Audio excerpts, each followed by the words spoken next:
a record button now. We're not streaming yet, but I'm just going to hit it so I don't forget it. So Cheryl, I have a question for you. So you can get onto Streamio on your MacBook laptop? No. Yes. No, that's should what be I able to. said. We can get on Streamio on the Apple products, but it's just the paid stuff. You don't get the Bill, on your torrent stuff. laptop. On your laptop. On the laptop? Yeah. Yes. Yeah. But And the Fire Stick. That's we the don't confusion. have an Apple laptop, guys. Oh, So okay. Yeah, that's the confusion. we have a Windows. We have Windows laptops. We have an Apple iPad, and I honestly have never tried Streamio on it, so I don't know.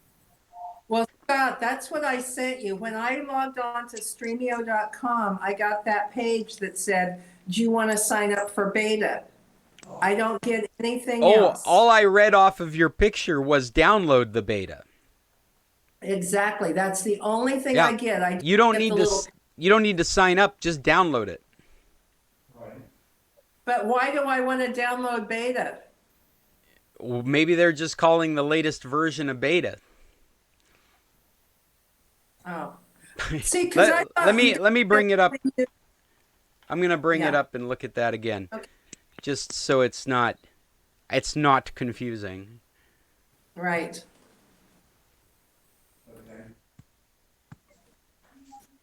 You're welcome to share it. But so I logged into Streamio.com and that's what came up, is what I sent you.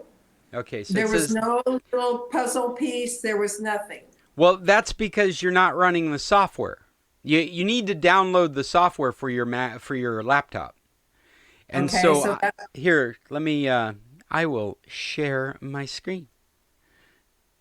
Even though I'm on a Windows computer, I can still download the Macintosh version. I just need to tell it. You are presenting your screen. Let me switch over here. So Okay. if I just So right here, if we click on the Apple, it should, come on. There, it started downloading in Chrome. Okay. There's the DMG, that's the disk image file. I'm pointing at it with my finger, but I'm pointing at it with my cursor too. You see it right here? So I can't open that because I'm not on a Macintosh, but then you click on that, it'll open up and the app will be there. Okay.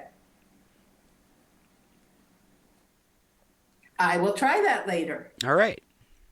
Thank you. You're welcome. Here comes James and Carolyn. I sent the invite on to them, you guys.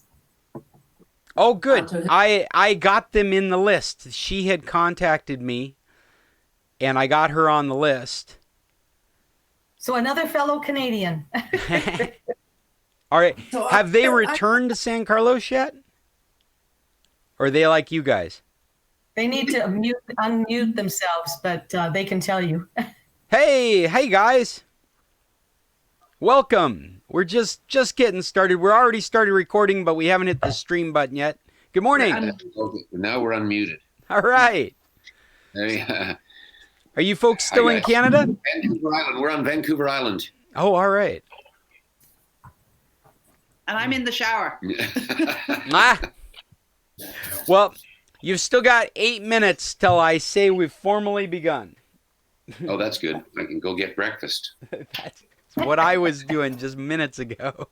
Oh, there's we're getting these cameras lined up. Yeah. Yes. I get like 6 messages about Computer Club. Okay, well, at least one of those was a mistake because I rescheduled it for Saturday instead of Tuesday. I know, but it comes through on my Google Calendar, and it comes through on email, and it comes through about 6 different places. Well, that's got to be why you've got stellar attendance. Yeah, I got 2 on Sunday. I got 2 this morning, and then yes, my Google Calendar now. When you sent out that RSVP on the new invite, somehow it had added it to all of my calendars on my phone, on my computer. So everything's been dinging. Well, Yeah, well, keep in mind that it is the same calendar that's on all your devices. Like when you go to your tablet, it's the same calendar you're using on your phone, which is the same calendar you're using on your laptop. So but it comes through as different invitations. okay, so then those are different as well. So you have a calendar notification. I should just start our meeting. You have a calendar notification, and that is from the calendar app. And that happens everywhere you use your calendar. So if you have not looked at it on your phone, it's going to show up as a notification on your phone. And if you haven't looked at it and that's just the calendar app by itself. And that calendar app is integrated with Meet, so it includes the Meet code. And part of the calendar app takes that and schedules it in your calendar. That's the reason you're getting the notification, is that when you accepted to be part of that meeting, then Google took that meeting and added it to your calendar based on the dates that I set forth with it. Yeah, so they're on there for the rest of the year. Yeah, and what you can do if you wanted it out of there is you could just delete it. You could go forward to December and delete from there forward. You could do something like that. You could just delete it from today to be gone forever. But then the other notifications you're getting through email. And those are from me every morning before club. I send out a notification email early, like 45 minutes early, just so people can get prepped and remember that we're having a meeting. Hey, Judy, long time. Good to see ya. And so that's the reason for the... Yes, Bill, go ahead. I was just going to finish up with saying that's why the multiple notifications. Because that email is the same email you use in your phone, in your computer, in your tablet. So that same email notification shows up in each one of those devices. Sorry, Bill, go ahead. I have a little bit of non-technical, non-computer news. On my weather app this morning, it said that Calgary was set new record highs, 23 degrees Celsius, which is 74 degrees Fahrenheit, which is warmer than Daytona, Florida. Wow. They beat Daytona, Florida's high yesterday. Well, you know what we were yesterday? 90 degrees. I don't give a shit. 90 degrees. The forecast was for 74. Yes, but Bill's not telling the whole story, because from Thursday to Friday, the temperature in Alberta takes a nosedive. And very quickly, we go from 20 above to, I think it's going to be -8 or something next week. Yeah, -8. That's overnight, within Friday to Saturday. Well, that's amazing. I'm hearing myself come back across somebody's speakers.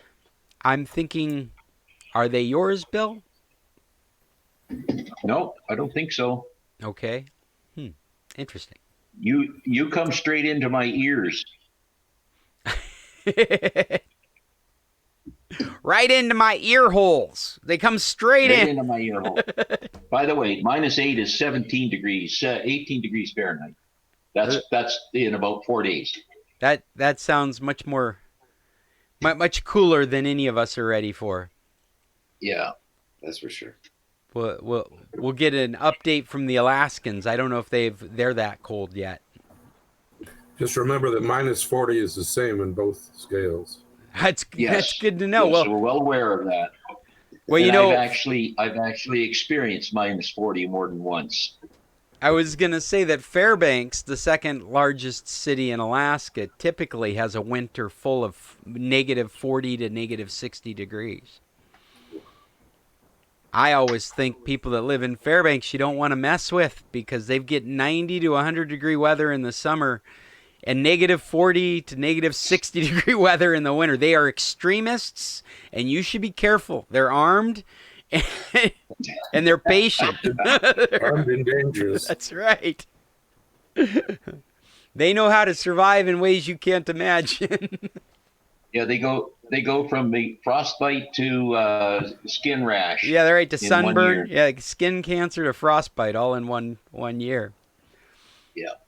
Fairbanks is always interesting as you drive through the town because you see in the parking lots all these outlets that sit up like above waist high. So that in the winter, when the parking lot's full of snow, it's down by the grill of your car and you can plug it in. So you go to a Denny's or a McDonald's or something and you're going to go inside, you plug your car in. Sounds like a drive-in theater. Well, the businesses that don't have a plug-in, you'll find a parking lot full of running cars. And the real joke is to buy a used car from Fairbanks, you really need to know the history because it might only have 20,000 miles on it. But it's been running for 13 years. And then I remember as a kid, my dad had a brand new 1960 Pontiac, and we were on a trip down into the States partly, and the service station attendants, when they used to have service station attendants, were quite amused at the cord hanging out the front. They could not figure out what that was for. Right? Yeah. What? It's an electric car. Did you tell them it's an electric car? They thought it was. Well, I remember in college, my car had to sit outside, and I had a line heater, a battery blanket, and an oil pan heater all plugged together. So when I plugged in my car to stay warm overnight, it would heat 3 different elements in the car. The whole town would dim. To be fair, it would heat 4 elements because I kept a space heater inside the car. So you could come out and the windows were all defrosted. I was 18. What's risk, right? Let's come out and find a bonfire instead of my vehicle. At least it'd be Well, warm. at least it'd been warm. It would have been warm. Yeah. That's right. Yeah. Well, hey guys, it's 10 o'clock. This is our new meet time. I'm Scott Stimson from International Computer Solutions, and you guys are the San Carlos Computer Club. And I feel like we have successfully continued to have meetings throughout this pandemic in this virtual format, and we're in no hurry to try and do meetings in person anytime soon. So our new time will be Tuesdays at 10 o'clock. Seems to be working for a number of us. And until the foreseeable future. And I'm so happy that Caroline and Jim have been able to join us. We haven't seen their smiling faces in, gosh, at least 35 meetings. This is the 35th quarantine meeting. So, well before that, welcome. It's nice to see Chester with us. Have you gotten settled in okay, Chester? Not completely. I still have about half a trailer to unload. Half a trailer, wow. Where is it that you are now? Queen Creek, Arizona. Queen Creek, Arizona. Okay, well, you've come down into much nicer temperatures. Yes, and I left it just in time that the Oregon rains had just started. And Judy's with us again. Judy, are you in San Carlos or are you still in the States? Oh, I'm afraid you're muted. Yeah, I am muted. I'm still in Arizona. Oh, okay. All right, do you have plans to come back to San Carlos? Yes, before Christmas sometime. Before Christmas. And then Carolyn and Jim, you were talking about maybe coming back, but wouldn't think seriously about it until after the 1st? People have been turned down at the border because the border's closed between Canada and the United States. And some people tried to cross and they got 10 minutes down there talking to a border guard, sent back and had to quarantine for 2 weeks. I saw that. That was amazing. Hey, when you have to quarantine in Canada, are there people checking to make sure you're quarantined? When we came back last year, it was very casual, but I understand it's more formal now. You have to actually present a plan of what you're going to do. We just made our own plan and did it. Okay. Yeah, I was curious how much of that was just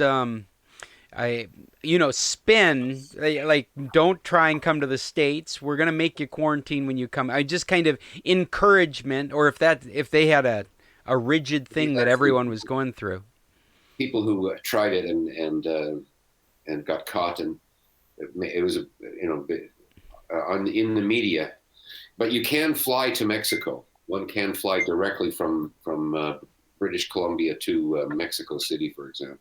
We've been following some of that. I know of at least one story of Canadians that flew to Mexico and then had their cars shipped to the United States and then imported. I talked to that person. Oh, you did? Scott. Well, I contacted them through the bulletin board and asked for some details. And what he said was that he hired a company. He gave me the name of the company. They're out of Langley, BC, which James will know. But anyways, they had their vehicle picked up at their home. And for 600 Canadian dollars, they took it into the United States. Him and his wife flew to Seattle and then bussed it to Bellingham, which is the border crossing, and their vehicle was delivered to their hotel. There were forms that they had to say that they were importing their own goods, that they owned them, that they weren't going to sell them, that kind of a paperwork that had to be done that the trucking company helped them do. You lost me at they flew to Seattle. I thought that's what you were trying not to do. No, they flew from British Columbia to Seattle, Washington. So it's a short flight. It's just across the line.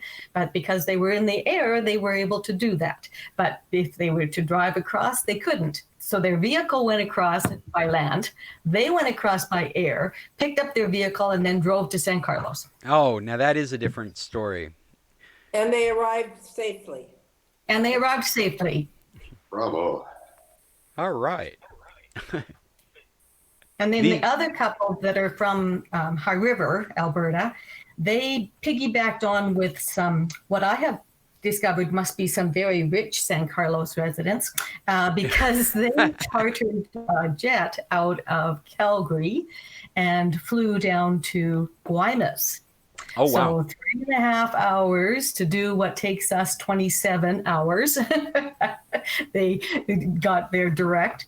And I, again, contacted that company and I got the price tag. So it's a plane that holds 8 people. So you could divide it up amongst the 8 of you. And there is room for luggage and a dog because that had to be asked. Anyways, about $40,000 each way. But it's like a party bus, right? You can bring your own drinks and... Oh, they serve music. Carol, it's 40,000 total for the plane. Oh, for the plane, yes. 40,000 for the planes. Divided not 8 each. people. 8 people? How long did you say it took? 3 hours. Wow. Oh, by the way, that's 40,000 Canadian. That's hardly anything to you Americans. Oh, well, that's considerably less than I was saying. That might be affordable. Each for the American. Yeah, there you go. Well, these stories are all interesting, but we are here for tech topics. Did anybody bring, or let me start with any recommendations? You guys reading or watching anything you want to share with the rest of the group? Any websites you've visited that we have to see for ourselves? How about binging for the election results tonight? Yeah, that's what we're all going to be watching. I want to do something else. I just don't know what I'm going to do. Maybe just drink tequila. Just tonight. That's your plan? Until I pass out, and I'll wake up in the morning and I'll know then. Well, we have Netflix. Netflix, yeah. I heard some other tech reporters talking about wanting to be out on a boat with no internet until next week. Yeah. You have some Netflix? Judy said you would wake up tomorrow morning and know, and I said nothing. Right. You will know nothing. It's not going to happen tonight, I don't think.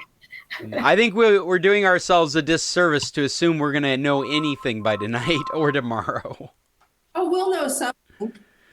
Yeah, well, we know what's going to happen regardless. Exactly. We'll know something. Well, I'm not going to get too excited about it until we're deep into the week and things are verifying or flipping or changing. Somebody was saying that they had seen a news report where they said that by the end of the night, if less than 50% of the votes are coming in, then those votes are not flipping an election. They are the election. We're just waiting for the count to come in. There's been a lot of talk about after midnight it'll be flipping the election. It's like not if you don't have all the votes in. We're just waiting for the results. It's just going to be chaos. If you just think it's going to be chaos, you'll be fine. Yeah. I hope it's going to be somebody lying on their back, pounding their heels and holding their breath till they turn blue.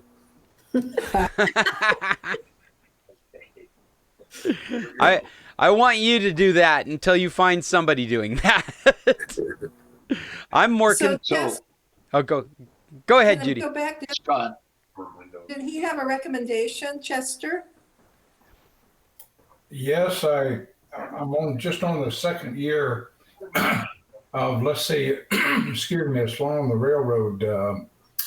Hell on Wheels. Hell on Wheels. Hell on Wheels. Yeah, I'm on the second year on Hell on Wheels, and I got a couple more years to go. And I can't get it down here, so I'm still looking. So Scott, well, download Streamio. You should download Streamio right now, and you can do a presentation for all of us. Scott, I got a question for Chester. Shoot. I want to know how big a trailer you have to load all those big screen TVs on to take with you. Well, I was really fortunate. I have 3 big screen TVs, and 2 of them are in Oregon, and I sold the house and all the furnishings. 7. So all I did was load up personal items in a little 5x8 trailer. And then I got down here and ready to unload it, and I fell a couple of times. And so now I got a busted knee, and I'm going to have to just wait to even unload. Oh, no. Oh, gee. Sorry. That's why I'll be watching Netflix. Well, you might get through those next few seasons rather quickly then. You might be looking for more to watch after. How many seasons of Hell on Wheels is there? Storm windows are all one piece on each of those. And they can come off and be handled on the ground. Right? I'm going to mute Caroline and Jim. Unless you guys wanted to hear about storm windows. And no, so Scott, I still have that same problem with Outlook. So I'm going to need your help. Okay. I should have some time later this afternoon. So it sounds like you're available. I'll get a hold of you after the meeting. Oh, yeah. I'm available. Not going anywhere. Well, in our recommendations, we normally talk about different movies, TV, books, websites, applications. Did anybody try the Skyview application somebody was recommending last?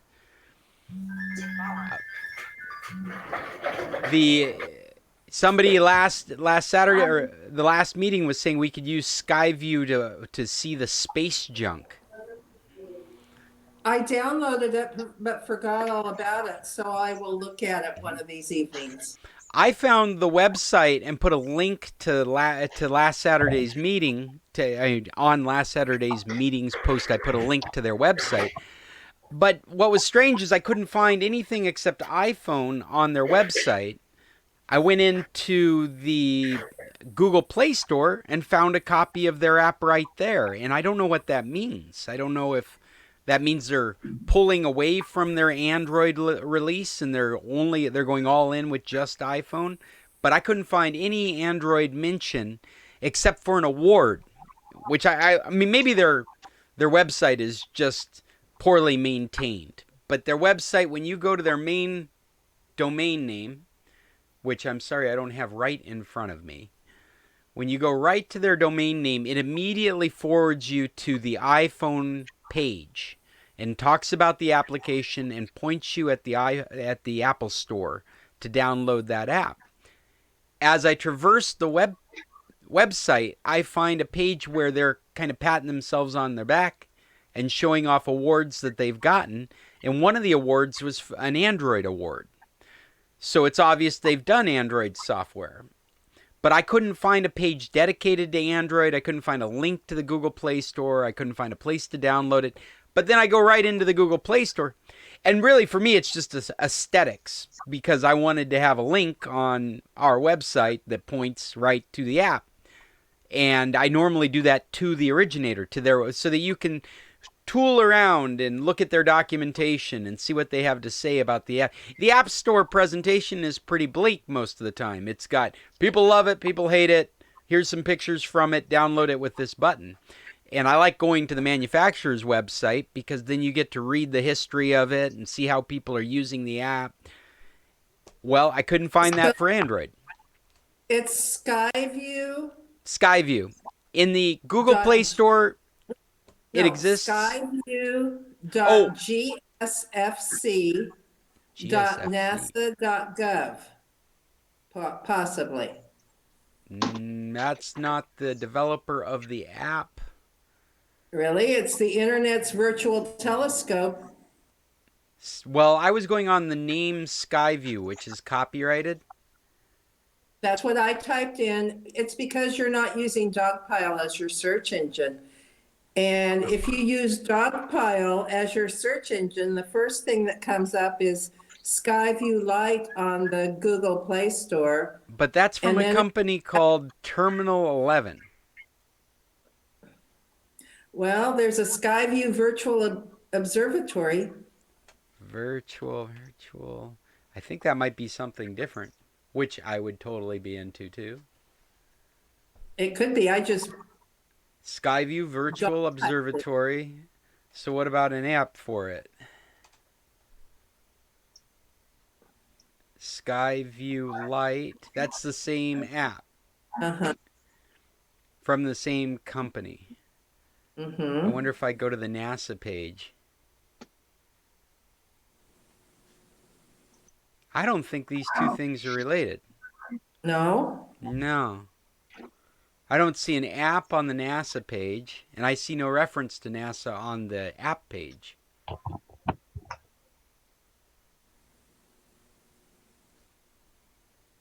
Skyview clients. Skyview in a jar. Skyview. Yeah, I don't.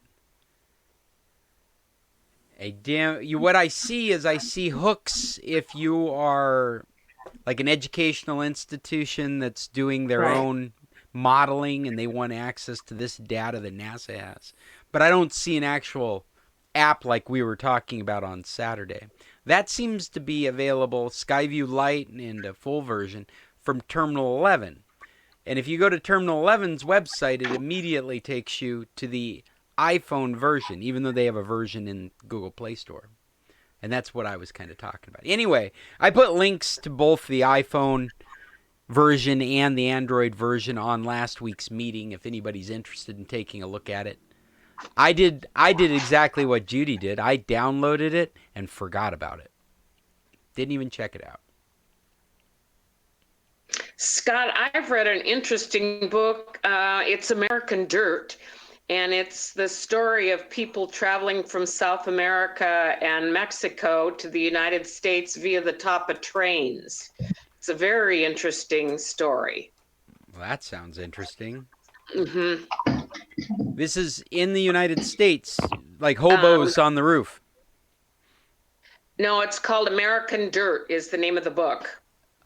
Yeah, Kate, that one was last year. Our book club in San Carlos read it. Yeah. American Dirt is the story of a woman from southern Mexico who gets involved in having to escape from the cartel, and she travels up to Canada, up to the U.S. But yeah, the story was interesting. And when we were traveling in Mexico, I saw the people riding on the top of the train. Yeah. And one thing that came out in that American Dirt was that you think that they're only just riding north, but I too have seen it where they're on the top of the trains and they're heading south. And it had to do with the way the trains are traveling and where they're going, why somebody would ride the train. Now, this isn't that controversial story that we had talked about a few weeks ago, or is this that same story? It's the same story, I think. Oh, okay.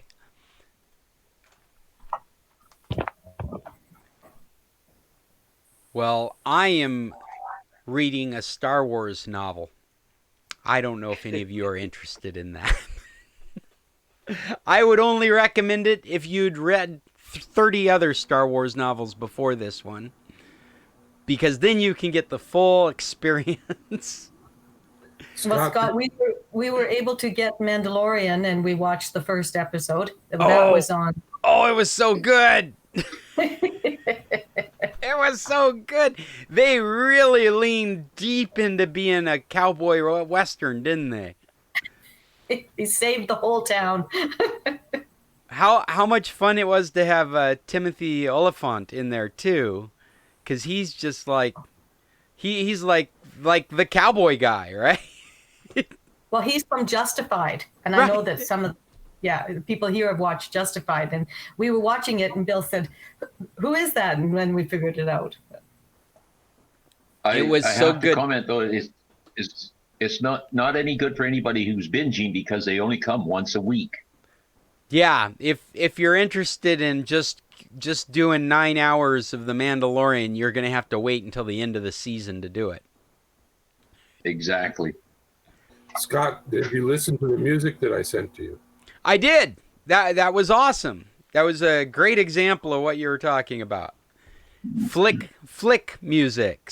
No, Filk. I got my L in the wrong place. Filk music. Band from Argo. Band from Argo? Isn't that what it was called? I think so. Yeah, they couldn't go back to that planet anymore. It's folk music. It's sci-fi folk music. I'll put a link to what you sent me because it's funny. Okay. What else? I was gonna say one more thing about The Mandalorian. Oh, here you go, Bill. I don't know if you realized this or not, but that last shot, you are assumed that guy that is staring off at the two suns is supposed to be Boba Fett. You're supposed to assume that. Yes, I understood that. So, well, you look at the credits. If you go into IMDb and look at the credits for that series, that Mandalorian, it lists him as Boba Fett. Okay, so then you probably know what I'm about to tell you is that actor was the child actor that played the child Boba Fett in episode 2.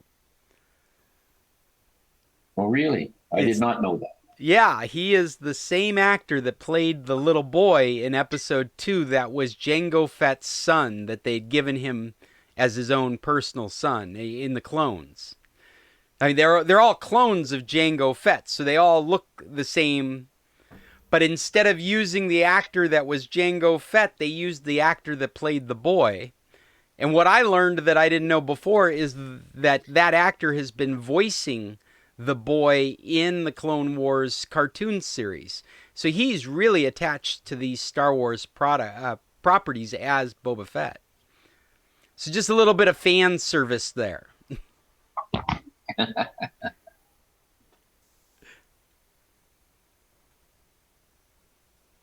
Well, we've talked about Mandalorian, and last Saturday we were talking about how do you do that in Mexico?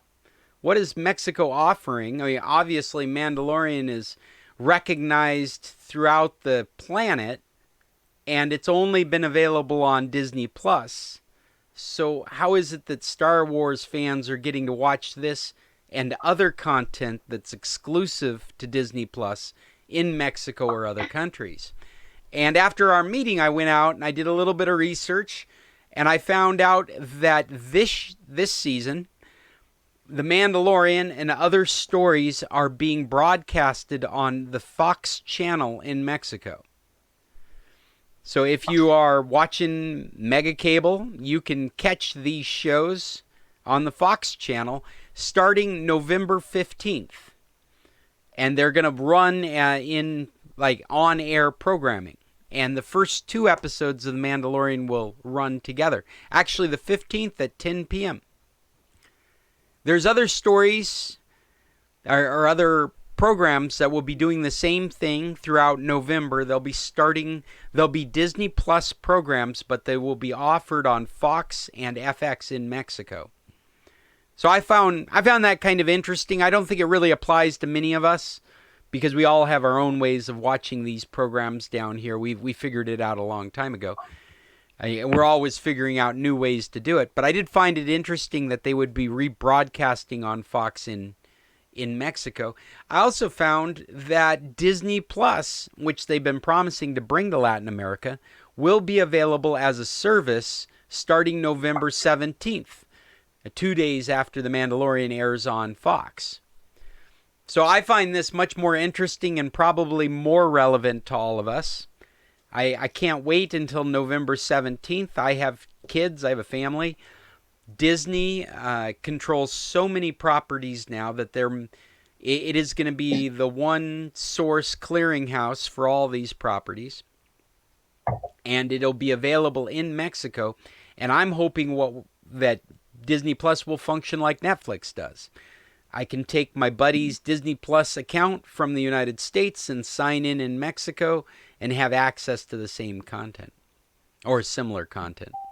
They have said that Disney is revoking isn't their word, it's my word, but basically Disney, Pixar, Marvel, Star Wars, and National Geographic, these properties have been licensed out to Netflix and Amazon Prime and other streaming services.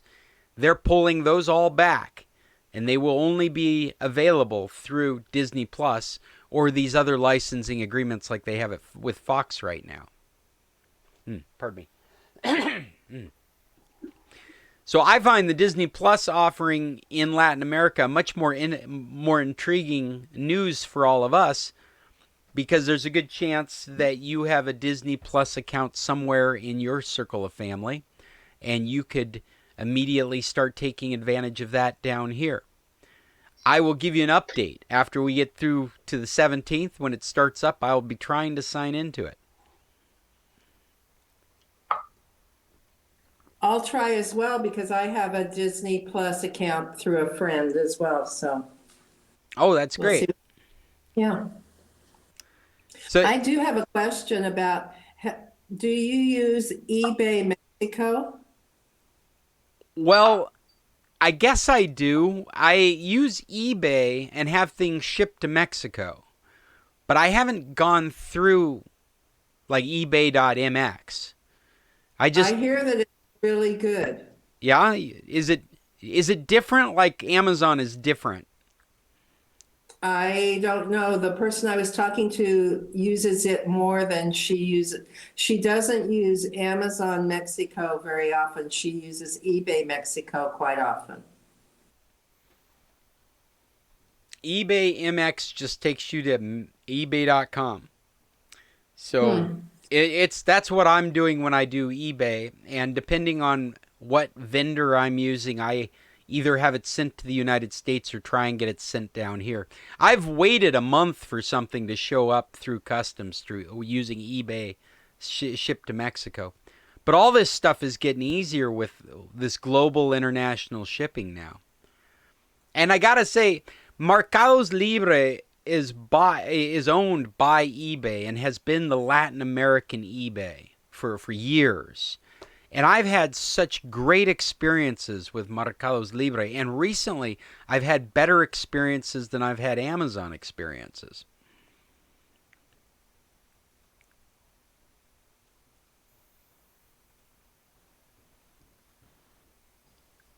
What else we got going on? Let's see. Oh, the new live-action Mulan will be on that Disney Plus.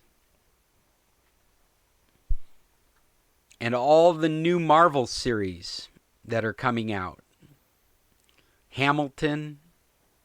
And all the classic Disney movies. I can't wait.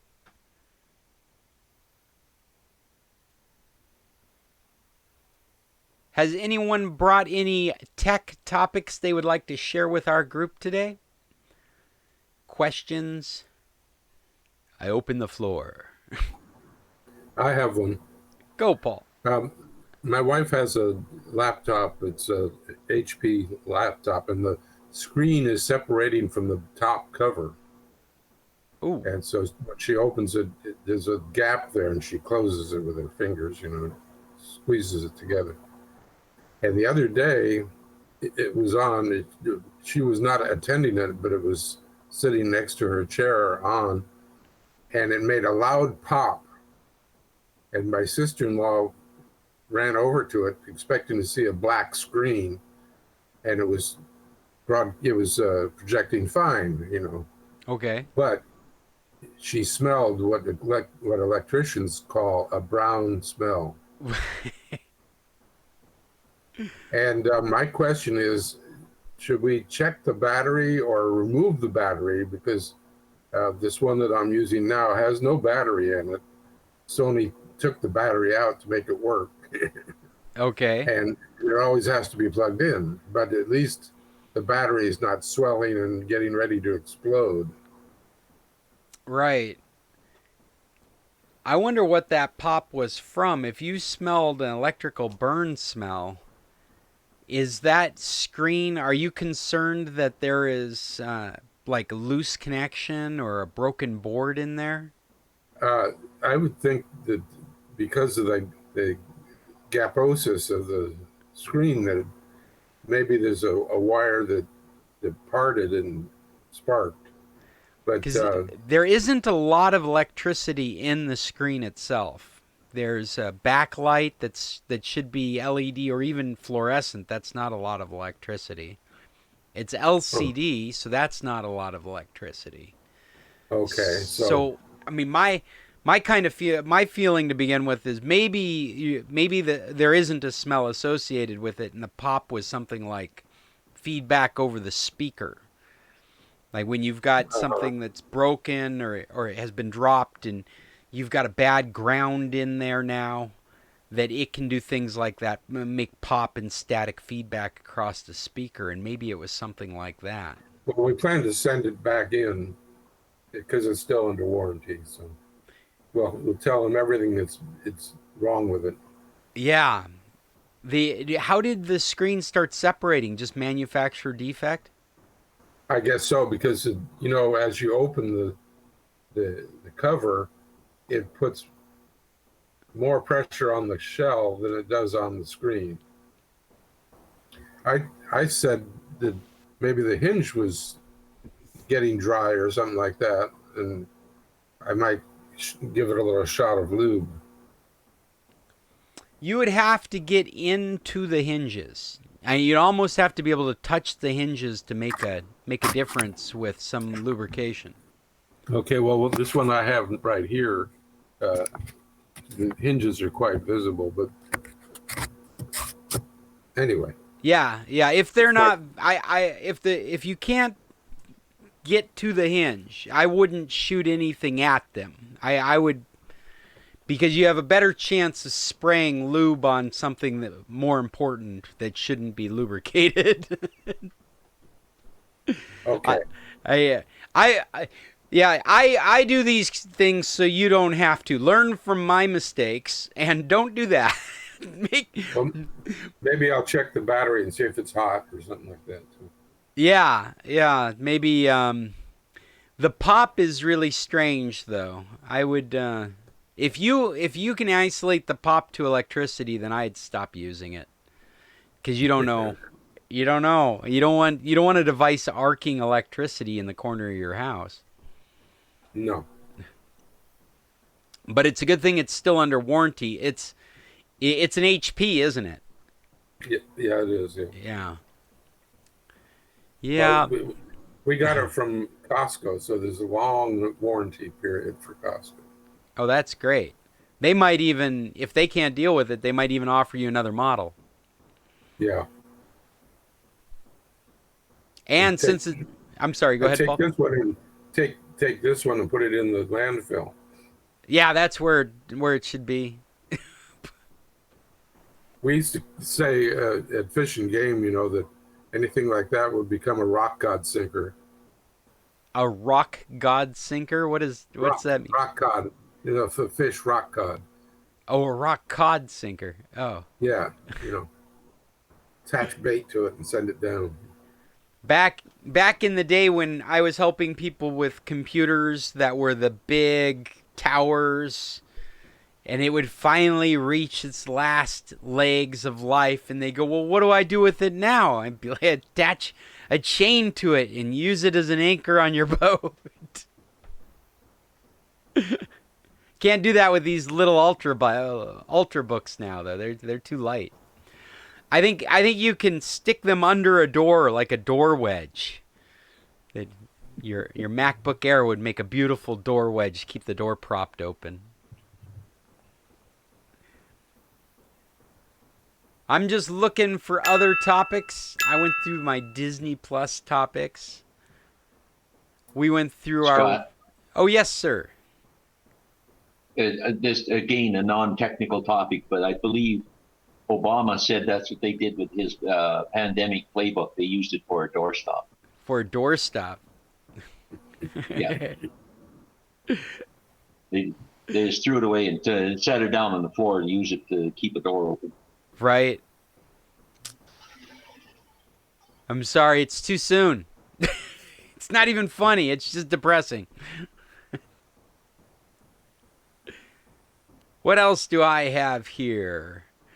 I did not share. I've got an article here that I was going through called the 10 truly helpful Windows 10 tools you might not know about.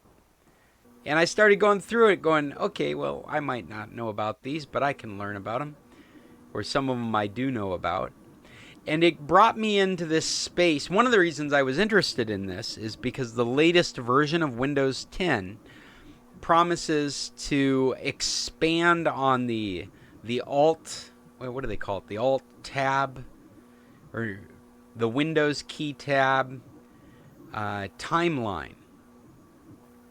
And what this is when you hit the Windows key and the tab key, it brings up, let me just do a little presentation here.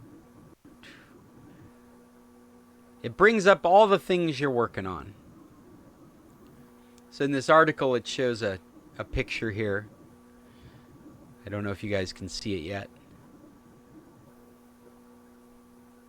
Come on, come on.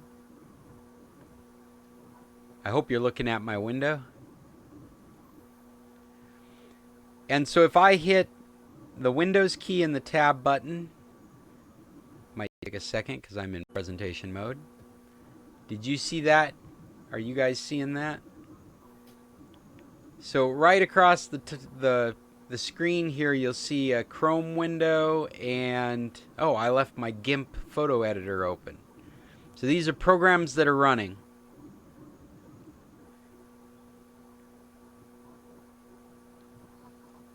And what they're adding is, if you're using Microsoft Edge, the last 5 web pages are going to be in this, kind of like your timeline.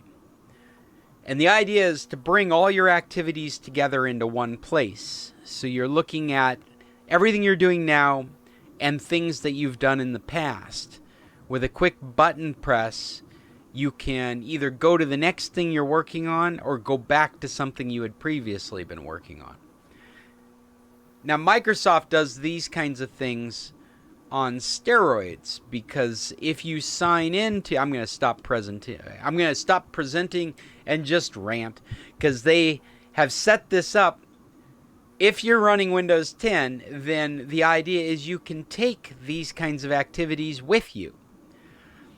And if you sign in to your Microsoft Services account,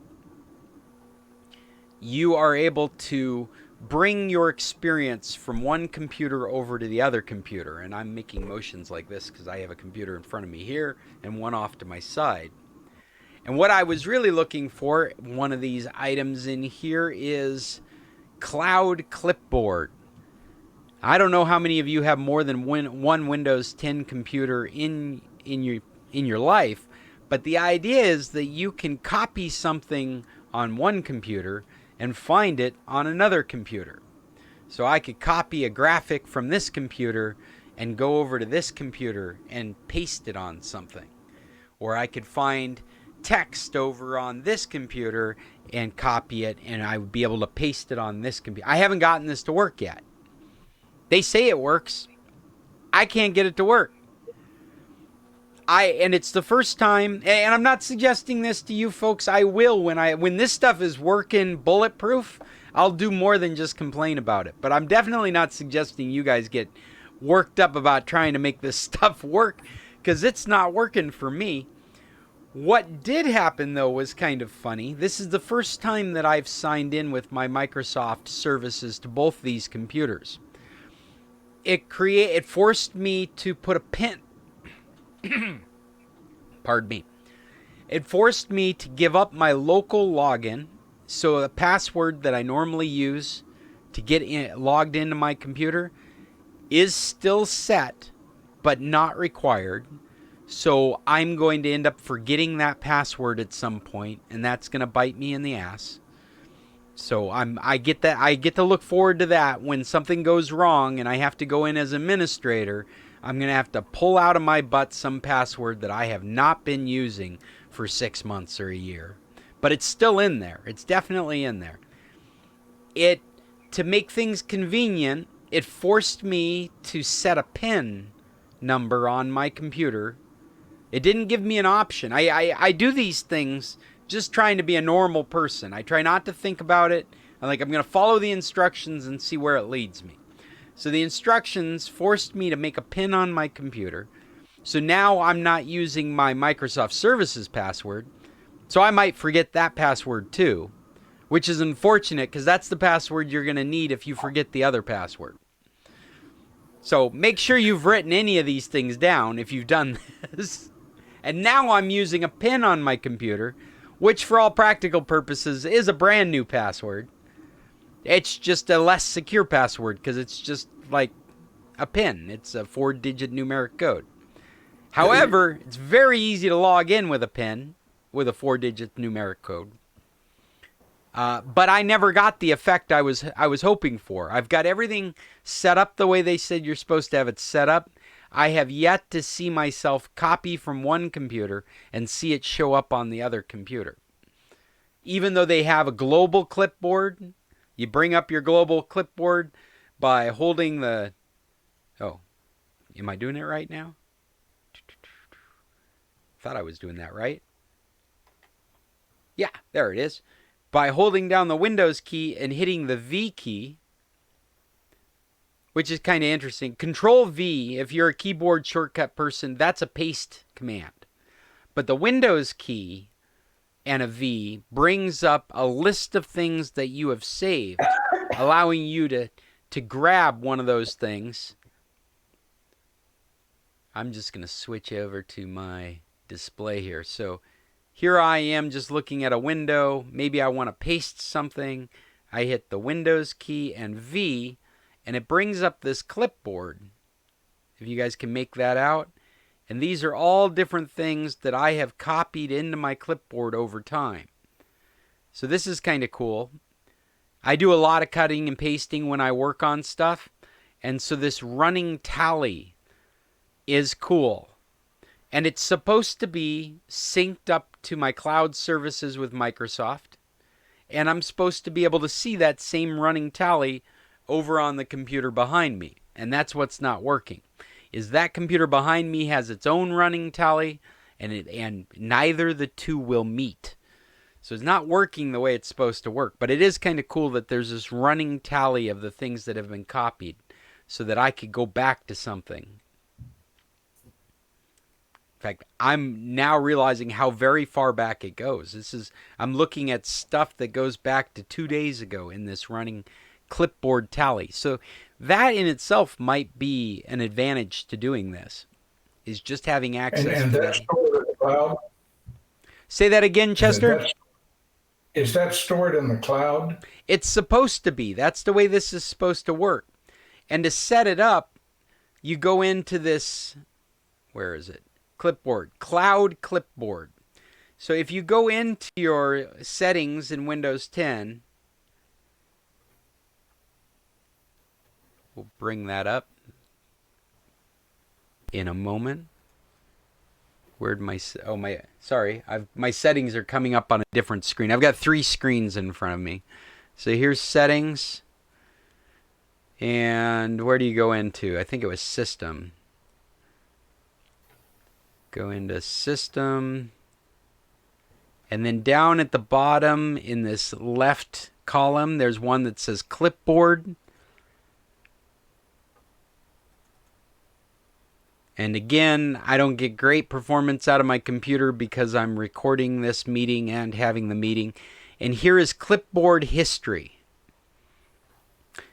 Oh, okay, so this is the thing. So you can have clipboard history without syncing. It's the syncing portion of this that's not working. But if you click it on, the clipboard history, then it will keep that running tally that we were just talking about.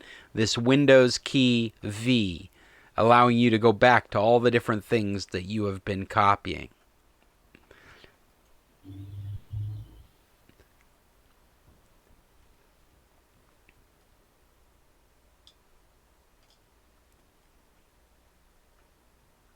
So, yeah, clipboard history, good. Clipboard syncing, not working. Don't know why. Now I'm going to be mad if I sort it out right now. I'm looking at like, hey, wait a second. Did I check that radio button? Because if I didn't check that radio button, maybe that's the reason this isn't working. System. Gotta double check. I'm sure I've already checked this. Yeah, there it is. Right here. Text copied to the clipboard is synced to your other devices. It lies. It is not. Cannot find it anywhere. Apparently, though, those kinds of things can follow you to your phone as well. But don't do that either. Because what happens is it sends your phone a link and you install a new launcher for your Android device. I actually don't know what happens on an iPhone device. But for these things to happen, and they don't work on there either, you have to install a new start screen for your Android phone. Hey, Maggie! Which is fine, but it's not what you want to do if you're trying to share your clipboard. You don't want to discover that to share your clipboard, you're going to change everything about the way your phone works. I think you would rather change everything about the way your phone works for a good reason and be familiar with it long before you're trying to share your clipboard from your PC over to your phone. And the number of people that actually need to do that is probably non-existent in our group. So again, I don't think you need to do it. I think this is something that's a real niche stuff. I think that if I was I do work. I'm working in my office. Maybe I want to send something over to my phone. Maybe that's worth having a completely different way of using your phone because that's your workflow. That's what you set up for yourself. But there isn't anything casual about these things that have been included in Windows 10. And so I wouldn't casually set it up for yourself, in my opinion.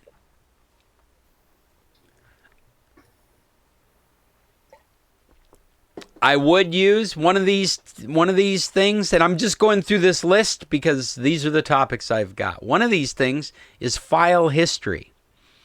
And we've talked about it a little bit in backups in Windows 10, but I would definitely turn it on if you have an external hard drive that you can point to. File history will keep a copy of all your data, and every time you change something, it will add that change to the file history. So you can go back through you can look at a file as it's changed over time. Very, very valuable Windows 10 feature to have. And consequently, if you're a Macintosh user, that's what Time Machine does for you. And file history is new as of Windows 8, but nobody used it in Windows 8. So I comfortably say it's new as of Windows 10. But the Macintosh has been doing it ever since they came up with Time Machines. So if you have an external storage device and you're using Time Machine, it's exactly the same thing. You can look at a file and you can traverse back in time throughout the changes of that file. File history makes updates every hour to your computer. So if you're working on a project, I've been doing a lot of graphics. Graphics take a number of hours. You're manipulating photos and putting titles on things. And so you're working on that one file over time. You're saving and saving. Every hour, a new copy of that is backed up. So if I want to go back an hour, I could look in file history to find a copy of it. A very worthwhile option in Windows 10. There's some other stuff in here, but here's one. Windows Reliability Monitor. I don't know if you folks have heard about this before, the Reliability Monitor. I'm hoping that when I switch over to my display like this, that it's high enough quality. Now, it doesn't need to be a real high quality, but I'm hoping you get the gist of what I'm talking about. This is a graphic of the Reliability Monitor. In Windows 10, you can bring it up by hitting the Start button and just typing Reliability, RELIA, and you see I didn't get through the word reliability, and it's got it right at the top of the search list. View Reliability History. It's got a blue flag next to it. And I'll click on that. I check reliability history on all my customers' computers because it's a very quick way to see the health of the computer. This is a metric that is formed over time, and mine is way out of whack, but I know why it's out of whack. I've been dealing with a problem with a piece of hardware, and so this is a fictitious number here. In fact, my number is probably not, it's not even showing there.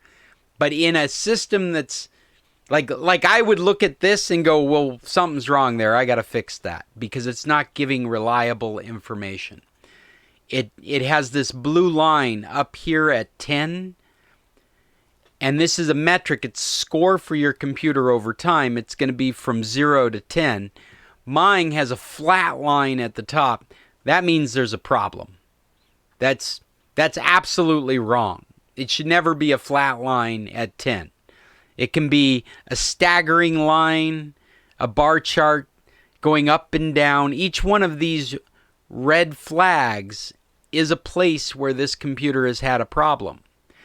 And just having the red flag should have caused it to drop the metric, but it didn't.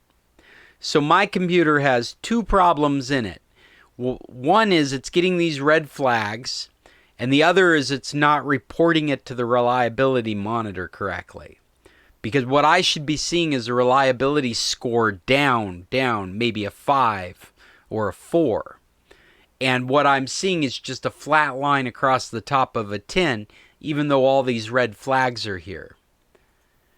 Let me go through weeks, days, weeks.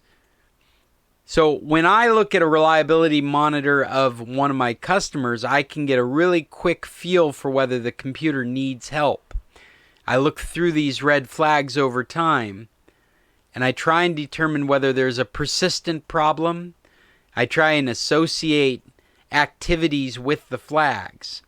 And if you can see, the descriptors at the bottom of the monitor is telling me about those critical events, these red flags.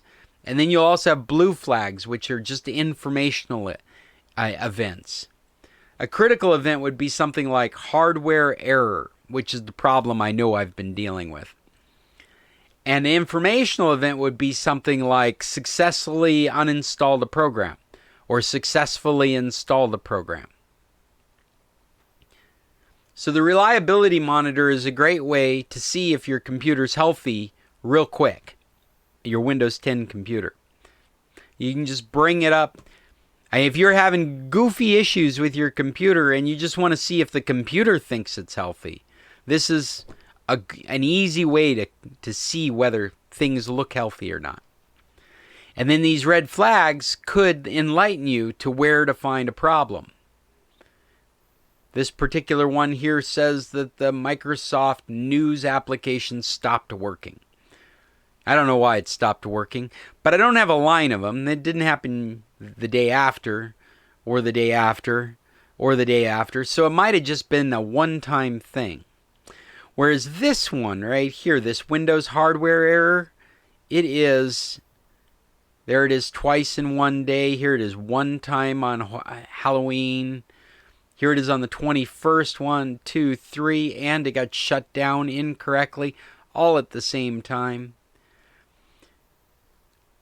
Yeah, and I'm very aware of this. I've been trying to solve this problem.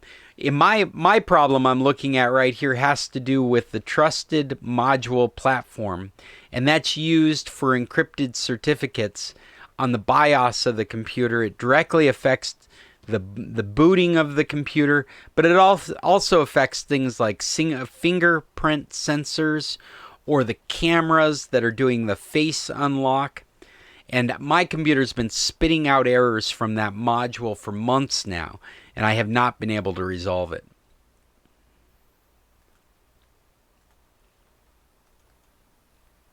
So, reliability monitor I think is worth looking at.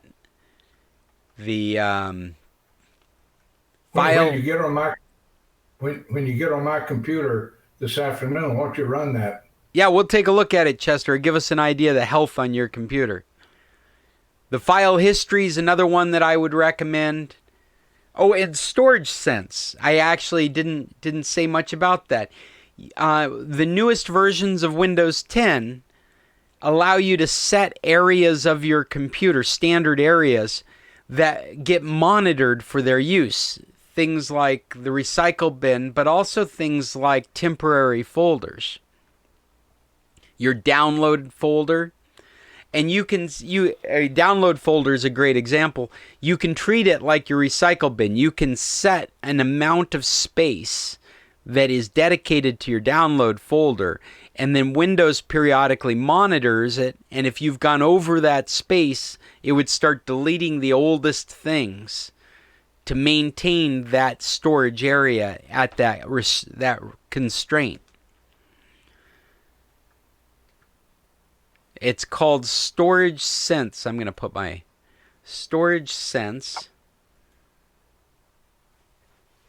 Let me go into settings again. Because there's actually a couple of different things under storage.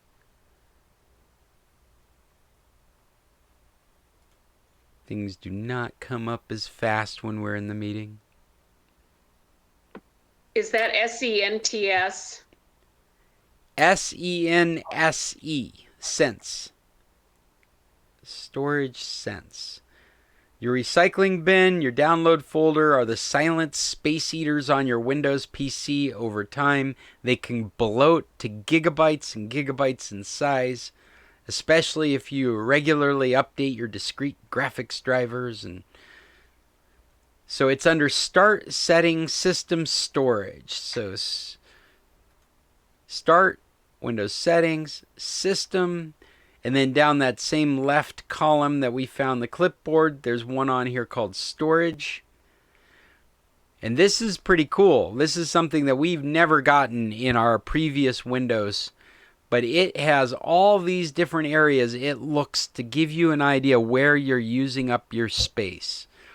The Pictures folder, the Documents folder, the Apps and Features folders, temporary files, your Music folder, anything other, video, OneDrive, desktop, show even more categories. So what it's doing right now, what we're watching in real time, is it shows how much space I'm using. Look at that. Wow, I'm using almost a terabyte of space on my hard drive.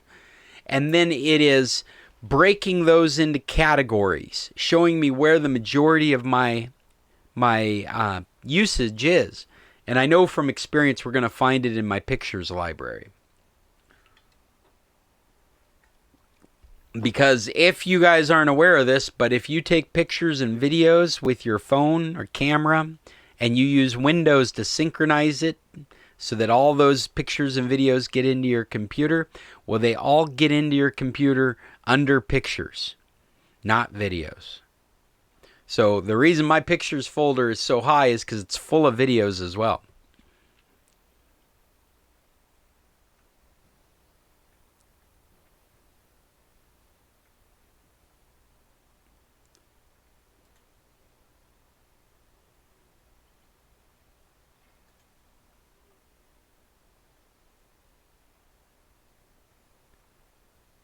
Configure, okay, storage sense. Here we go. So under storage sense, I guess I don't have to make that smaller. Under storage sense, if you're running it, it says here we cleaned up to 1.32 gigabytes of space in the past month. It's supposed to run when we've got low free disk space. It also runs, I've got my temporary files set to delete temporary files every 30 days. Delete temporary files that are not being used by my apps. So that's happening regularly. Delete files in the recycle bin every 30 days. Delete files from download folder if they've been there for more than 2 months.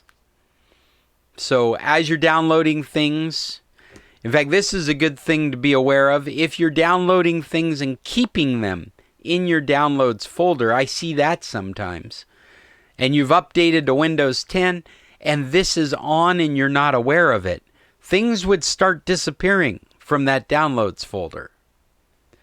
So if you've gone to your downloads folder and there isn't something that you thought should be there, it could be you have storage sense turned on and it's following its rules and it's set to delete them if they've reached a certain age. If they've matured, in my case, to 60 days, then they get erased.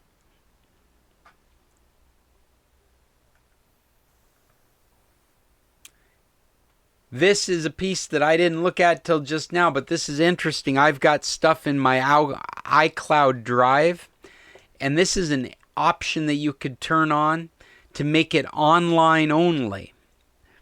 So say that you are a Microsoft 365 subscriber, and you're putting your documents in the cloud in that 1 terabyte of space.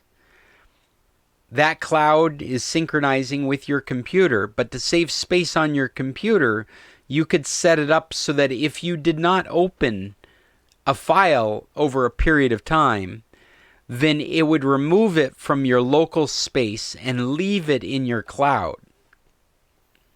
Kind of automatic housekeeping.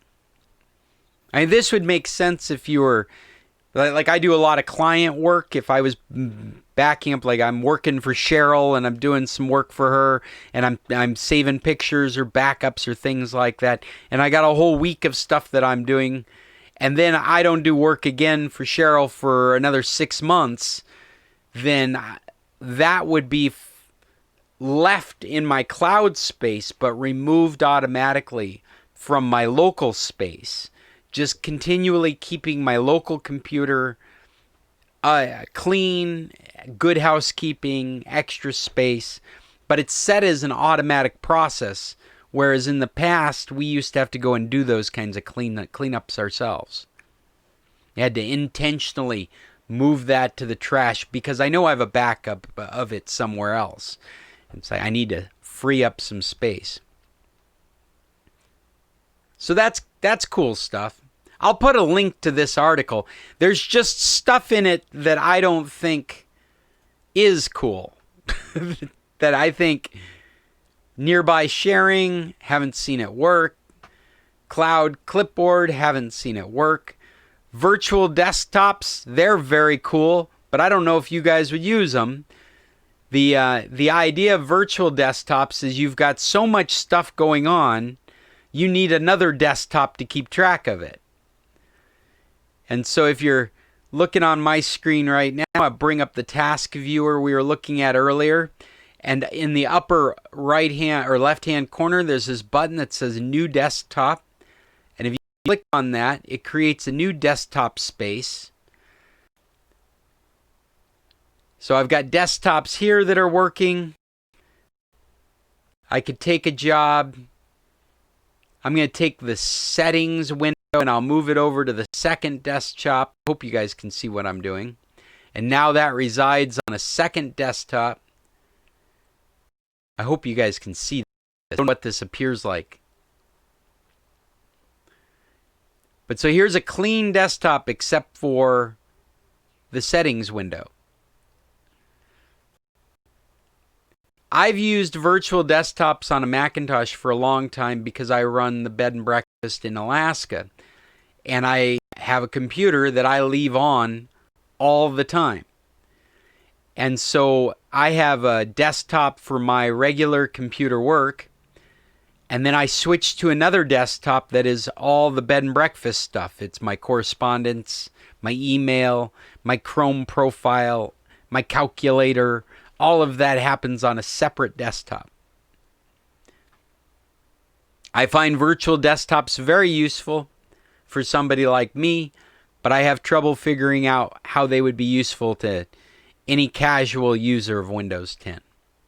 But I'll put this link on today's meeting if you guys want to go through it. They call it 10 truly helpful Windows 10 tools that are available in Windows 10 that you might not know anything about. And you can run through these: timeline, virtual desktop, cloud clipboard, near sharing. If you do start playing with this, if you get the cloud clipboard to work, please let us know. I want to know because I have yet to see it work. And I'll tell you, one of the side effects of my messing around with this is that the clipboard didn't get shared with the other computer, but my background has. Now all my Windows computers I'm signed into have Batman on the background. It didn't share the clipboard, but it shared my personal preferences. And that's kind of annoying because I use backgrounds as a mental indicator of what computer I'm working on. So I go to this computer, I expect it to be Batman. But I go to this computer over here, I expect it to be Jedis. And never the two should intertwine. I have yet to figure out how to stop it from doing that. But I will. Probably by next Tuesday I will have figured out how to stop it from doing that. We'll see what happens. Does anybody have any comments, questions, or other topics they'd like to bring up? Yeah, I have one I can mention. Go for it, Chester. For those of you that may be stock or bond investors, there is a book that came out last month called The Psychology of Money, and it's a fascinating read. A Psychology of... I'm going to put it on our recommendations list here. A Psychology of Money. And I got it through Amazon and read it on Kindle. Does it feel relevant to where we are right now with the way our... Yeah, oh, it does? And yeah, very much. Because it just came out last month, so it's right on the money. On the money. Does it explain... Does it help explain where we're at right now with the tech companies holding up so much of the stock market? No, not so much that as the impact of what the Federal Reserve is doing with interest rates and its impact on the market. And it's just a good read from historical and perspective uses. Well, thank you, Chester. That's a great recommendation.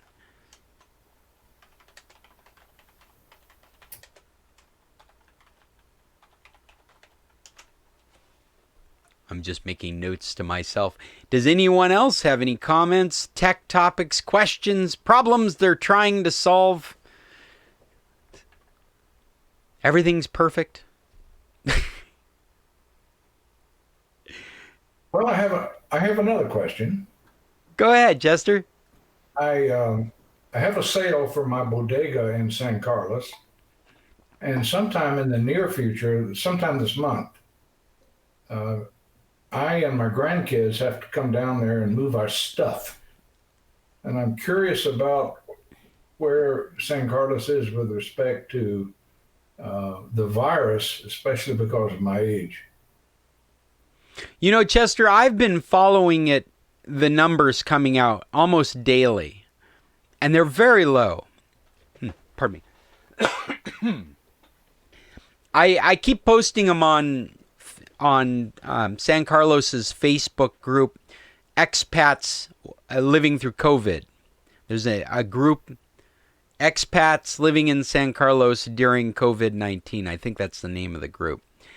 And so I keep posting what I find there so we can go back and look at it. And what we're seeing is every day we've got a couple of cases or no cases. We have a couple of deaths or no deaths. We have just recently, the state of Sonora has switched from yellow to red. But the numbers that are making those decisions on the state, I don't believe reflect what's happening in Guaymas or San Carlos. There are a couple of municipalities up towards Texas that are just in full-blown crisis right now. And I think they're skewing the numbers for the state, and they're affecting state policy. And in my opinion, I'm a little disappointed I cannot find an exceptions list. I think there should be an exemption list where a municipality can look at some numbers and say, well, that's not us. And the reason this bothers me is because if there is an exemption list, then there's this inferred, these are the rules for us too. But there's so little activity happening locally that I don't imagine any enforcement, either volunteer or mandated enforcement, is going to be out there. And that's what bothers me. Can I speak to that? Oh, Chester? I'm sorry. Go ahead, Maggie. Well, I was going to say I'm living with someone whose health is very fragile, and knock on wood, we've both avoided it. When you're down here, I would suggest you always wear a mask if you go into a public place. Don't go into a crowded place. Stay away from bars and nightclubs. And they're closed now, so. And weekends, I don't go to grocery stores on the weekend unless I go at 7 o'clock in the morning. I think that your behavior down here shouldn't be any different than it is in the States, and you should be safe. Good, thanks. That's good information. And I was just going to say, well, we will have this conversation in the few weeks ahead before I make the trip. Boy, isn't that, and you should, because isn't that what makes the difference, is what's happening right now. Not what happened 2 weeks ago, but what's happening right in this moment. And that's one of the problems with these numbers that keep coming out. It makes it hard to wrap your head around what's happening here locally, because you have to think back 14 days to 28 days ago. These numbers reflect how we were behaving then. I mean, because of the gestation period of getting sick. Also, I don't know if you all heard, but apparently our governor has it now, Claudia. Oh, she does. And that's what I was told this morning. I had not heard that. Yeah, mild case, and she's working from home.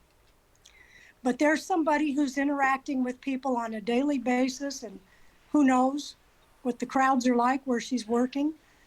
If you're in your own home, and like I said, you just avoid crowds. And I hate to say it, but avoid young people too, because they're not wearing masks, and they can have it and not know it. So sure don't feel like you would use up there. In my opinion, I sure don't feel like we have the kind of problems that are going on in the United States. You go into just about any business and masks are mandatory. Everyone that works there is wearing a mask. There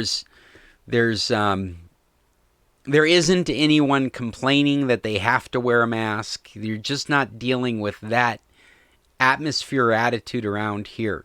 But there are people that are vacationing. There are people at the beaches.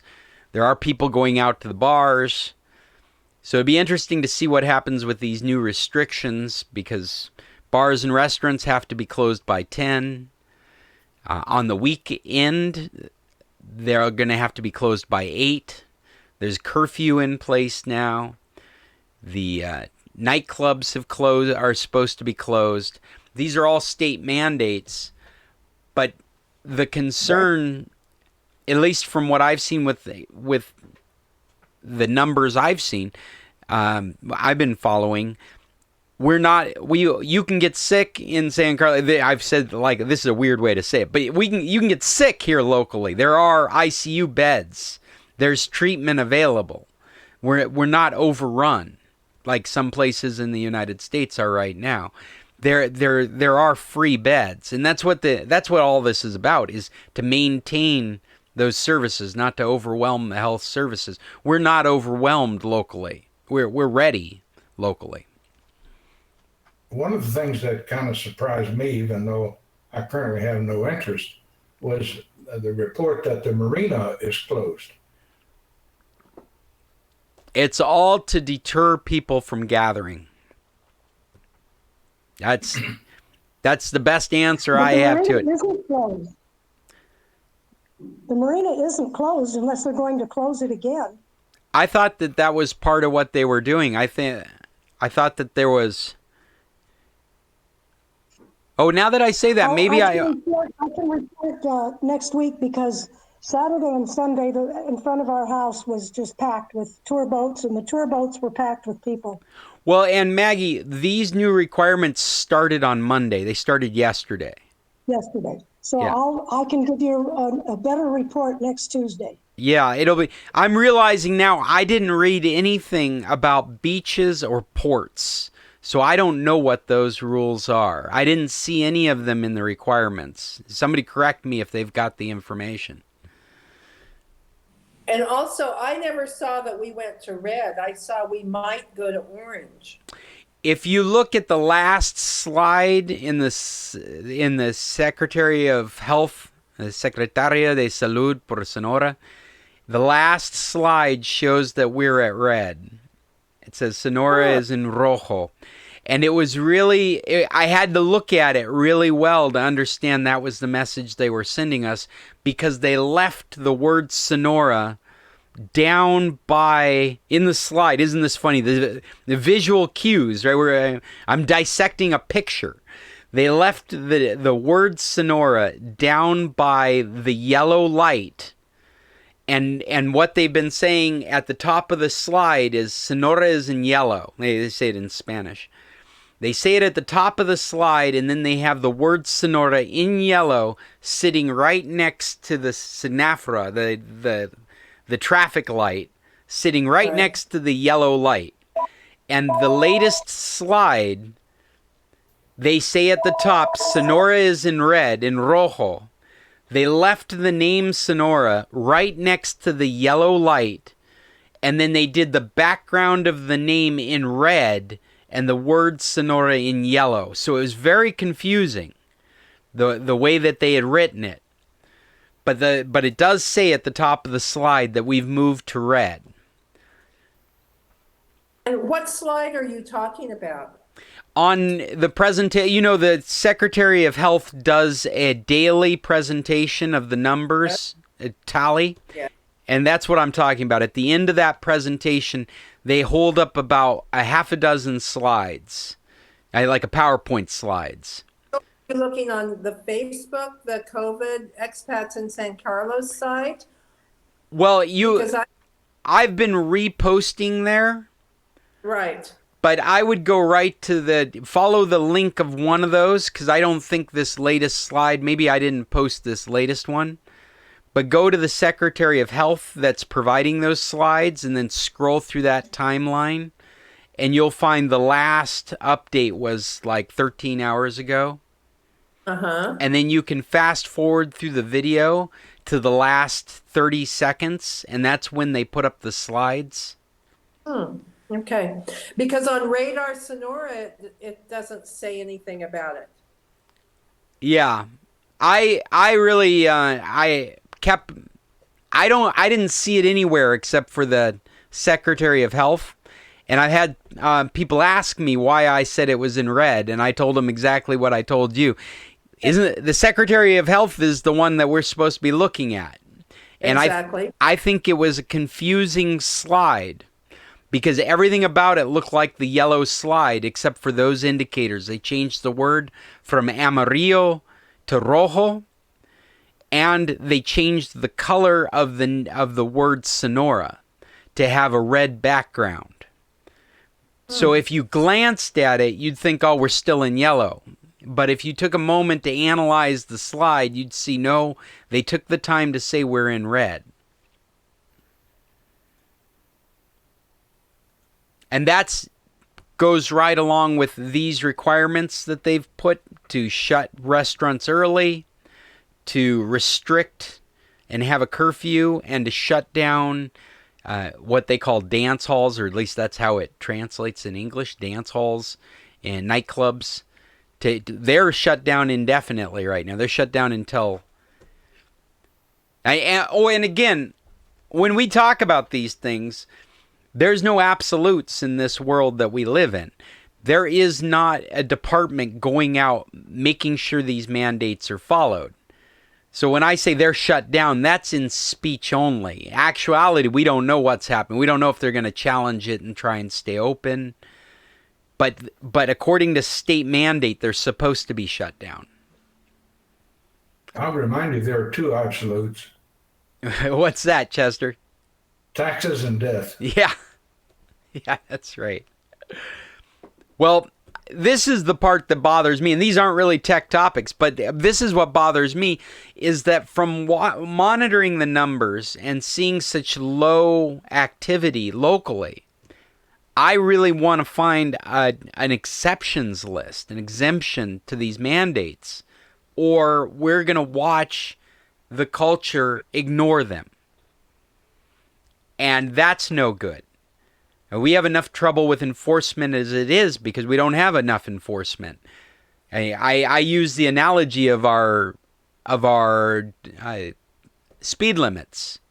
They post our speed limits so low that everybody's breaking the law because everybody ignores the speed limit. And that's kind of what's going to happen here is they've posted these mandates statewide, and there are municipalities that definitely need to follow these mandates.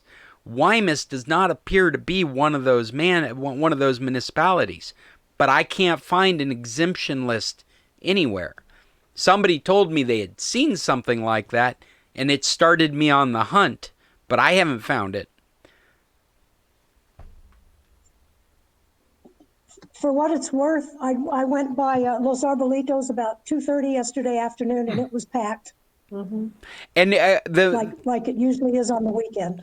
The mandate would allow that until 10 o'clock tonight.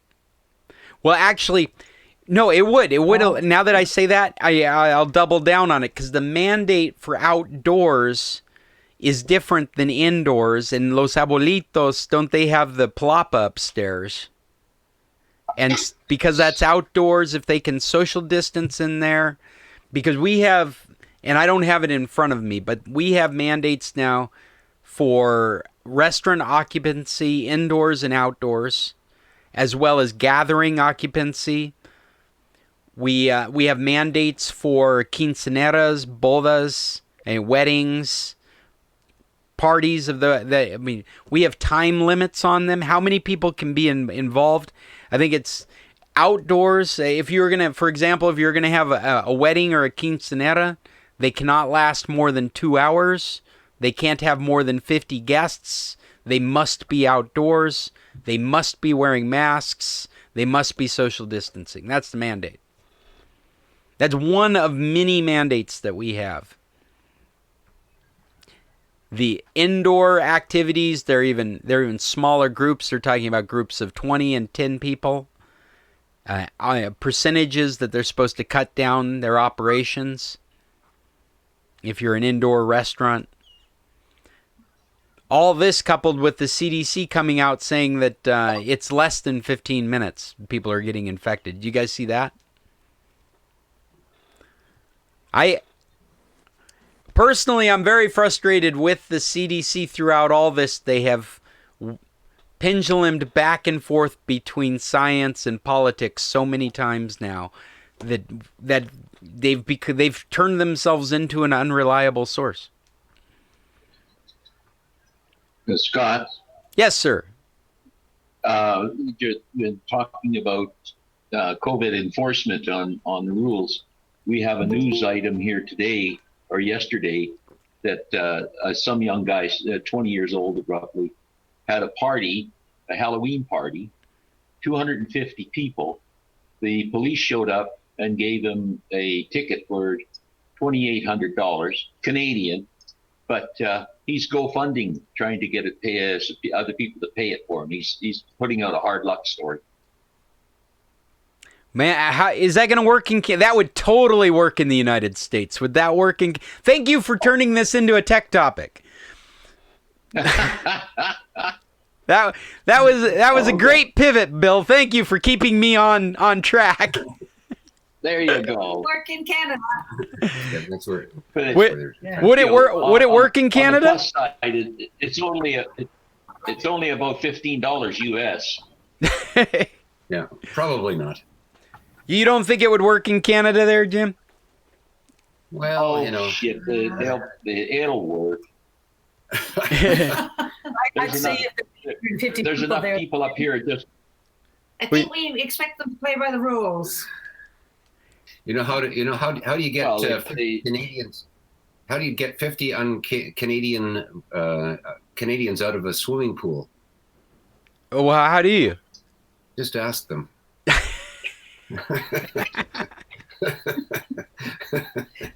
The other thing that Scott, the whole thing is communication, right? You saw a graph that the confusion was the color of the text as opposed to the background, that kind of thing. A lot of these organizations, you say they should give us a list of exemptions. Well, maybe they should only give you a list of where it is being enforced. It's so hard to decide. When do you say this is the rule, and when do you say this is the rule for these areas but not these areas? And it just makes more questions. Well, you're not wrong. In the same broadcast from the health department, they did not say that we were in red. They didn't vocalize it. They left it to the slide. But then they had a press release calling out 2 municipalities that are up towards Texas as definitely being in the red, which is very frustrating because that makes me feel like every municipality should have its own light, indicator, and we should be able to see an indicator for Wymus. And that indicator should dictate Wymus mandates. And we haven't seen anything like that. There isn't anything saying Wymus is in the yellow. The state hasn't said anything like Wymus is in the yellow. What the state has said is the state is red, and they did that in the form of a slide. I mean, maybe my Spanish isn't good enough. Maybe I should go back and rewatch the broadcast and see if they make any mention of the state being in red. But I think they actually downplayed the fact that they have... Because they had a meeting with all the mayors of the municipalities, and this is the conclusion they drew. That the new state mandates were this, and the state is in red. But they didn't say it. They didn't vocalize it in the broadcast as far as what I watched. And then they left it to the slide at the end to say that they were in red. But then later there was a press release that didn't say the state was in red, but did say these 2 municipalities were. So a very confusing messaging. Yeah. The other thing about, politician and scientist, we have a chief medical officer here that she gets a lot of pressure from, parents saying, you've got this list of symptoms that I'm supposed to check my child every day before I can send them to school. If they have anything on this list, they have to stay home for 10 days, So then you've got the whole business of, I have to go to work, all these things. So now, and rightly so, she says, all right, we now have the research to say that if the children have one of these, they only need to stay home till the symptom goes away. If they have two of these, but she waited until she had the facts and figures, kind of thing, the statistics from our own municipality, the place that she said, I've looked at the research from other provinces, from other countries. We look at it all, but you have to give it enough time so that you know what's actually going on in Guaymas, in San Carlos. Right. Yeah. Yeah, no, that's probably the best thing that we can do is be patient and let time wash over us, and the rules will shake themselves out. But it's so new. It's still so new. It's amazing to think we're not even a year into this thing. So everything we know about it is less than a year old. Scott, one of the major problems with the whole system is that long delay in the feed booth. Like you can put in the regulations and the people say, well, a week later say, see, it's not working, nothing's working. And then 2 weeks later, when there's no expansion of the virus, they'll say, well, why the hell were we doing anything anyway? It wouldn't have had to do it in the first place. The feedback loop is way too far away. You're describing most of my country. Yeah. We're describing most of North America. When I asked if the GoFundMe would work, I was just thinking back to there are funds that have already been put together because masks have become so political in the United States. There are groups that have put together funds to fight legal cases. So that GoFundMe would totally work. There would be people out there going, oh yeah, you shouldn't be held liable for that, and we're going to help you pay that off. That poor kid. Well, just being an American. That poor kid with the AR-15 that killed 2 people in a demonstration has a GoFundMe. Like somebody started it up. They got a $500,000 defense fund for this guy. He just literally walked into a crowd and shot 2 people. I saw Kathleen's surprised face. You hadn't heard that before, had you? That's the most. Yeah, I have. Oh. Do you know what we do is we can key in the zip code, and we know the incident per zip code in our area. Of shootings? Is that what you're talking about? No. We're going back to COVID. Oh. But for example, you'll clearly see that around our college campuses, that zip code around Mesa, Tempe, and downtown Phoenix the incident level is much higher than other areas. So it's I like the point that you're making is to try and find out by area or zip code what your incident level is, because as you're older, you're more thoughtful of where you're going to go.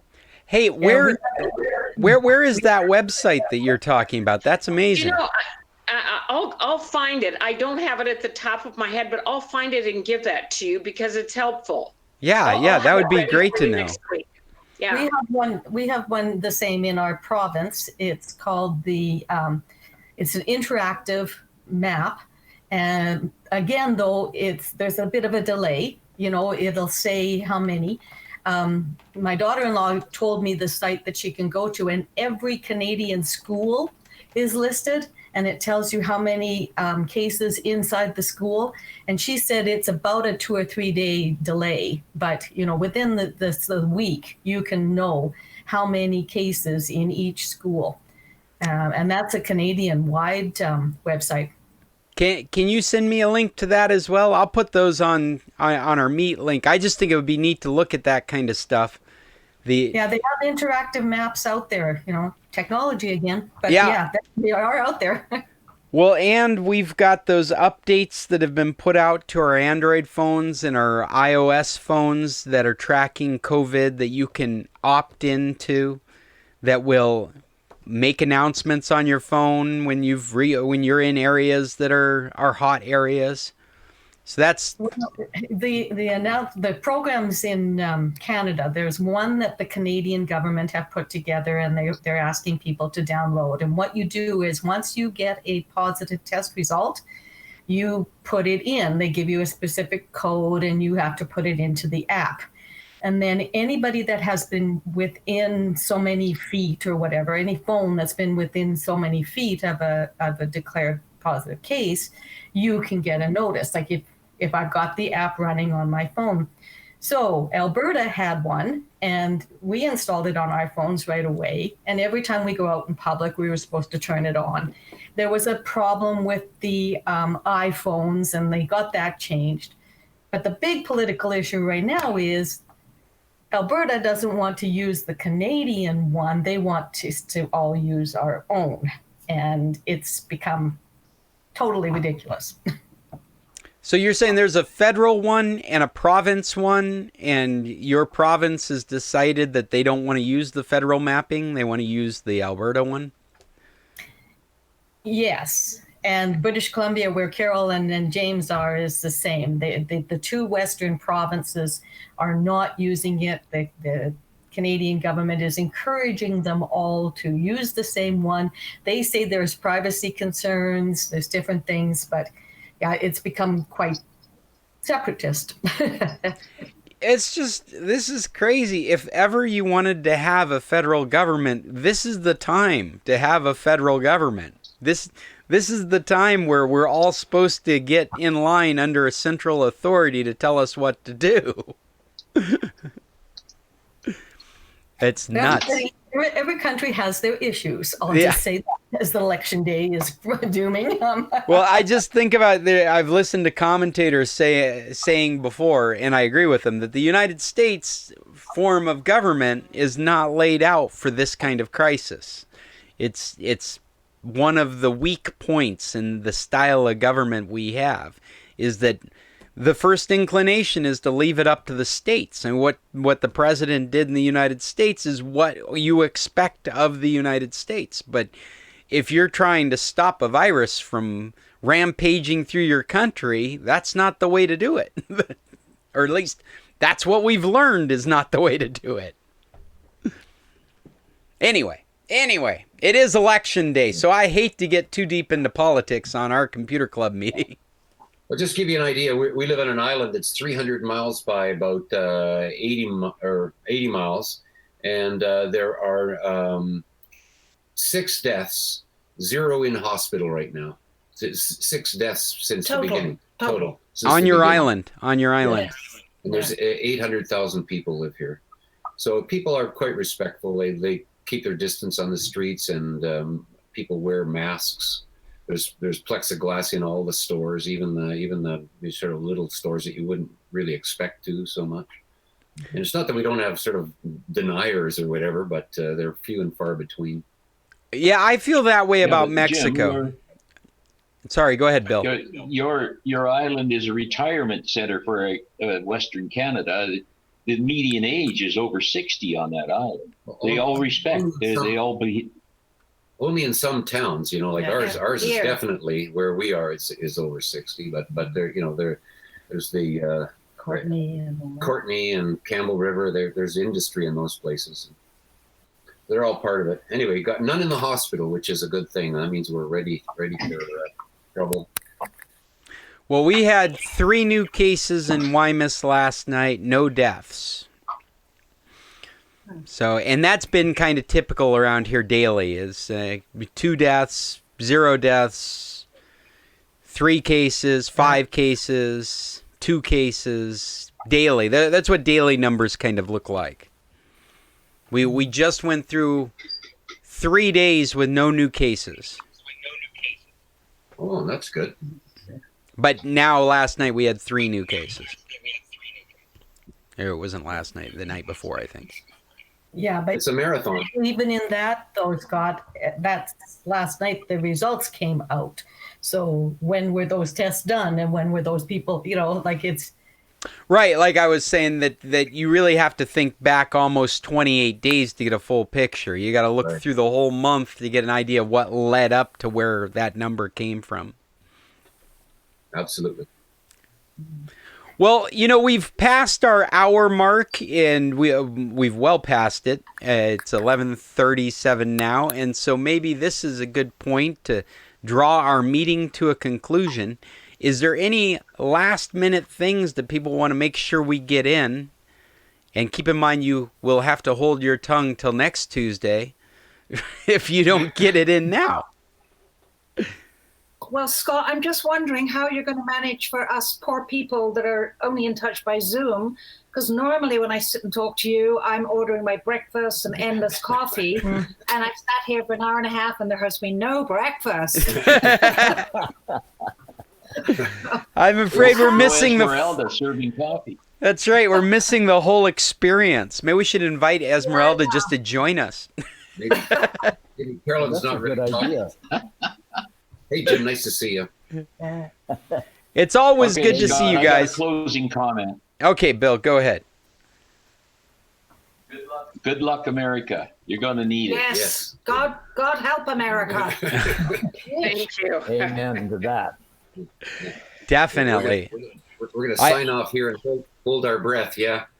Yeah, well, we're not only that, we're going to hold our breath for a month and then continue to hold it till January.